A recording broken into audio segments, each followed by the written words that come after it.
Alright guys, we are going to be reacting to how German genius engineers build massive unlimited speed highway. Jump in.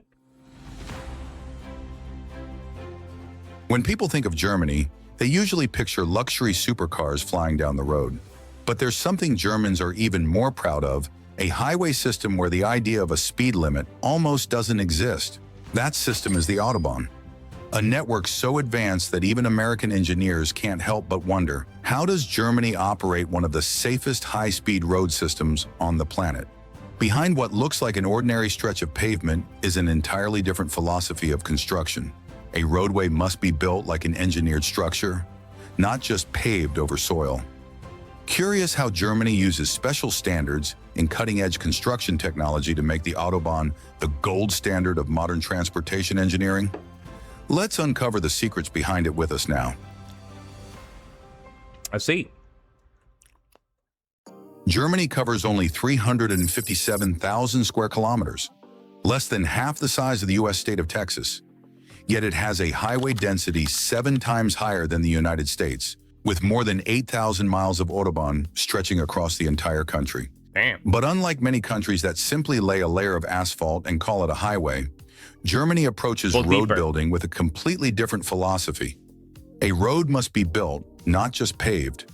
The structure of Germany's highways is built around 4 key layers: a compacted subgrade foundation, a stabilized subbase layer, a load-bearing base course, and a high-performance asphalt surface. This multi-layer structure prevents cracks, deformation, or rutting even when cars are traveling at 300 kilometers per hour. Wow. But materials are the real key. Germany developed advanced polymer-modified asphalts that can withstand summer temperatures up to 70 degrees Fahrenheit, yet remain flexible in winter to resist freeze-thaw cracking. These strict engineering standards are what make the Autobahn a highway network where high speed isn't just allowed, it's safely supported by world-class construction technology. And now let's begin with the very first step in building a German highway, when the entire route is still nothing more than forest. Before construction begins, the technical teams have to go through a long preparation phase: geological surveys, terrain analysis, environmental checks, and detailed construction planning. These steps determine where the road will run, how thick each structural layer needs to be, and which soil stabilization methods are suitable for each section. Only after all the data is fully reviewed and approved are crews allowed to begin actual on-site construction. When the construction site is officially handed over, the first job is to clear all trees, vegetation, So clean it up. topsoil, Clean and it up, natural obstacles to expose the original ground underneath. This step is essential because any remaining organic material can cause settlement or instability in the road foundation later on. Once the area is cleared, the crews begin cutting and filling the terrain. High hills are lowered, low areas are filled in, and the entire route is shaped to match the designed elevation, ensuring a continuous, smooth roadway without breaks or uneven levels.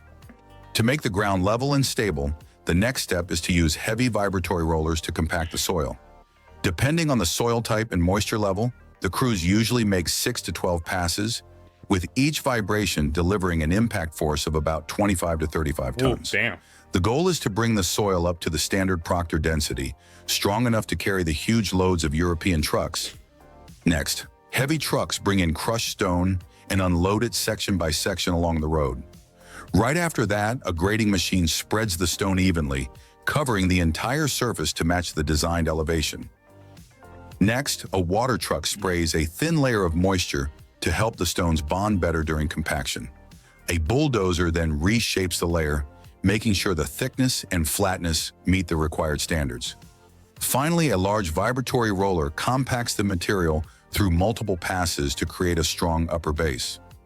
This crushed stone layer acts as the load-bearing foundation, helping distribute vehicle pressure into the soil below and increasing the durability of the entire pavement structure. After the crushed soil and rock surface has been leveled and compacted, the concrete base layer is ready to be poured. Heavy concrete mixer trucks begin entering the site, carrying pre-mixed cement with the correct consistency. When they reach the designated section, the drum is lifted to unload the fresh concrete into the receiving area.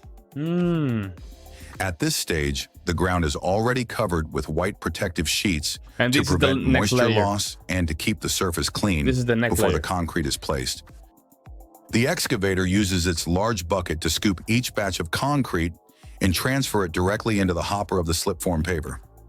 Thanks to continuous loading, the paver receives a steady supply of concrete without interrupting the construction process.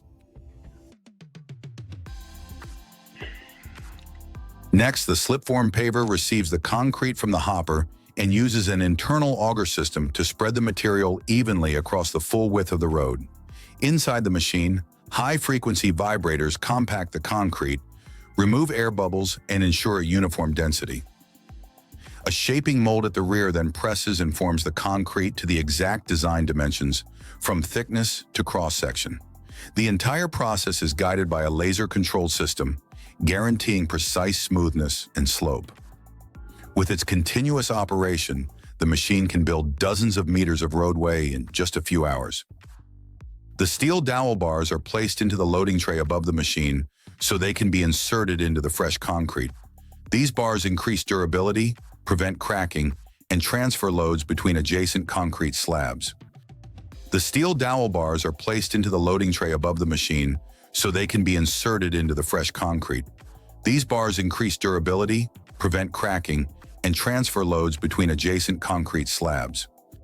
The machine's mechanical system automatically pushes each dowel bar into the concrete at the correct depth, spacing, and position. This ensures the slabs remain stable under traffic and allows the roadway to behave as a continuous structure. Right after the concrete is shaped, long finishing arms sweep across the surface to smooth and lightly compress the top layer. These blades ensure the concrete surface is free of waves and achieves the required high-speed roadway finish. This step is crucial for maintaining long-term ride comfort and skid resistance. When completed, this concrete layer is usually about 40 centimeters thick. When the concrete surface begins to set, a specialized spraying truck applies a layer of curing compound to keep the concrete moist and prevent cracking during the hardening phase. This protective layer, usually paraffin-based or acrylic, forms a thin film that slows water evaporation inside the concrete, helping it reach its optimal strength. That's a lot of things go through this, man. It's After crazy. about 30 to 60 minutes, when the concrete has set enough on the surface, specialized brushing machines are brought in to texture the pavement. Their high-speed rotating brushes lightly sweep the top layer, creating fine grooves that improve tire grip at high speeds. This step also removes any excess cement dust, leaving a clean and uniform surface before moving on to the joint cutting phase. Finally, a specialized cutter will create expansion joints at design intervals to control cracking and protect the pavement structure. Once completed, the concrete pavement will be left to cure for several days before the next step of asphalt paving. Now comes the most important step in building a highway: laying the asphalt. In modern European and German projects, asphalt paving technology has advanced far beyond what it used to be. Dump trucks bring in hot asphalt, kept at around 160 degrees Celsius, and unload it directly into the paver's hopper. From there, the conveyor system and augers continuously move the material toward the back, making sure the mix is spread evenly across the full width of the road. The real magic happens at the screed, the vibrating, tamping, and pressing unit at the rear, which can achieve 85 to 92% compaction while the asphalt is still extremely hot. This allows the layer to be shaped, compressed, and smoothed in a single pass. This method is especially effective for the surface coarse or stone mastic asphalt, which is only about 2 to 3 centimeters thick and cools very quickly. Using traditional vibratory rollers on such a thin layer can cause cracks or ripples, but with the automatic screed on modern pavers, the road surface stays perfectly smooth, well-textured, and uniform along the entire stretch. In the past, the process required multiple rollers, vibratory, static, and pneumatic, to achieve the proper density. Today, high-end asphalt pavers handle more than half of the compaction work inside the machine itself.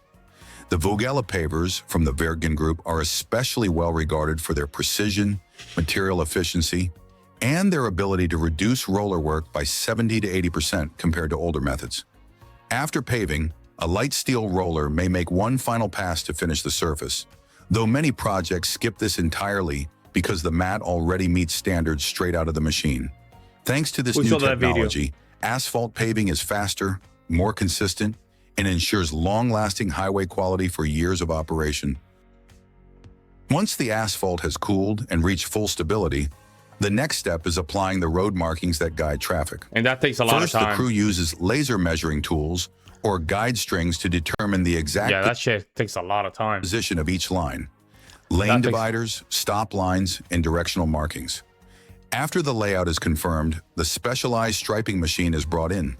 It usually applies thermoplastic reflective paint, which is heated to around 180 to 200 degrees Celsius to ensure maximum adhesion to the asphalt surface. As the machine moves, its spray head creates lines with the precise thickness and width required for highway standards, while glass beads are dropped onto the fresh paint.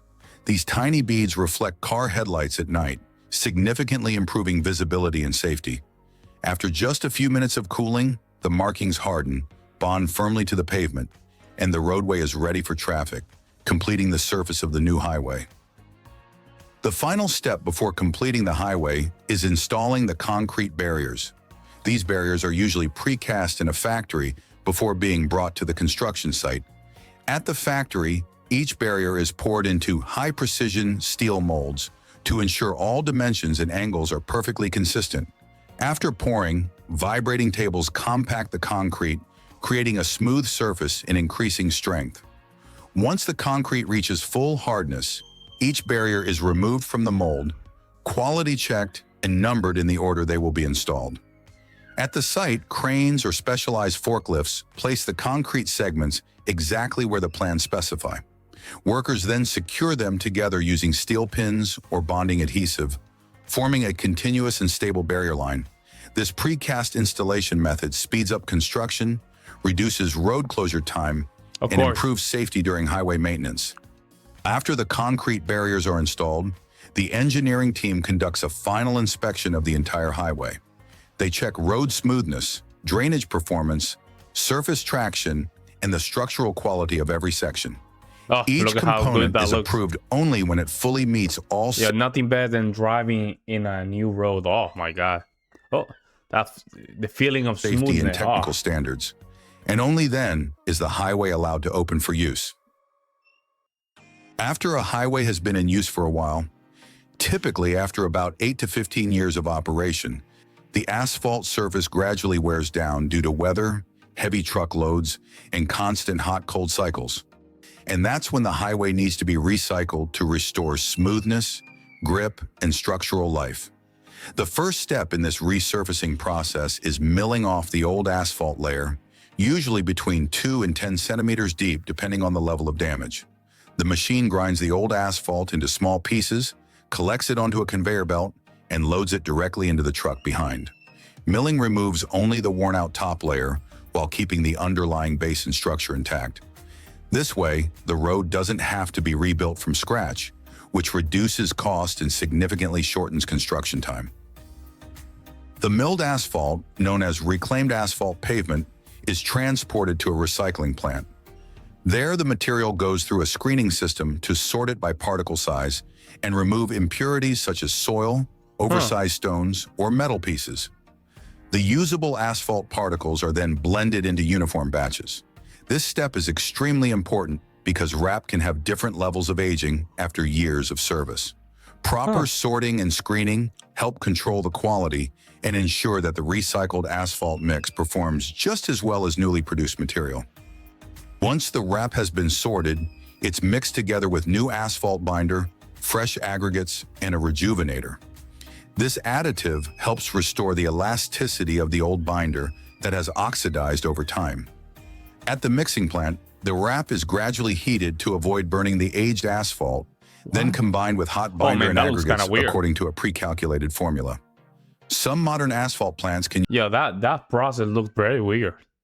Use 30-60% RAP, while still producing a mix that performs just as well as brand new asphalt. This step is crucial because it saves natural resources, reduces CO2 emissions, and lowers overall construction costs. And I forgot to say that Germany is very pro, you know, how can we say this? Germany is very good when it comes down to the climate. So climate approach, I'll say. Before the recycled asphalt layer is placed, the entire roadway surface must be thoroughly cleaned of dust, dirt, and debris to ensure maximum bonding. In this modern process, a single machine handles both tasks at once. As it moves forward, the front nozzles spray a thin layer of bonding material, the tack coat, directly onto the old pavement using asphalt emulsion or liquid asphalt. This layer acts like a glue that helps the recycled mix bond tightly to the existing surface and prevents any slipping or separation under heavy traffic. Right behind the spray bar, the same machine immediately places the recycled asphalt mix onto the tack-coated surface without any waiting time. The paver then spreads the hot mix to the design thickness, while the screed vibrates and compacts it continuously, forming a smooth and uniform layer with the proper initial density in a single pass. After the recycled asphalt is laid, both vibrating rollers and static rollers compact the mixture to ensure it reaches the required density, preventing future rutting or cracking. Once compaction is complete and the surface smoothness is checked, the roadway can be reopened, performing just like new. So you've just followed me through the entire process of building, maintaining, Very long process, and recycling. man. And most importantly, and this is of course, this is what separates Germany from a lot of countries. It's their way to think ahead and just recycle some of these resources that they currently have. And that's what a lot of first world countries do. They think, especially Germany, they tend to just think ahead and think about the resources. Whereas countries are not, how can I say this? Sophisticated.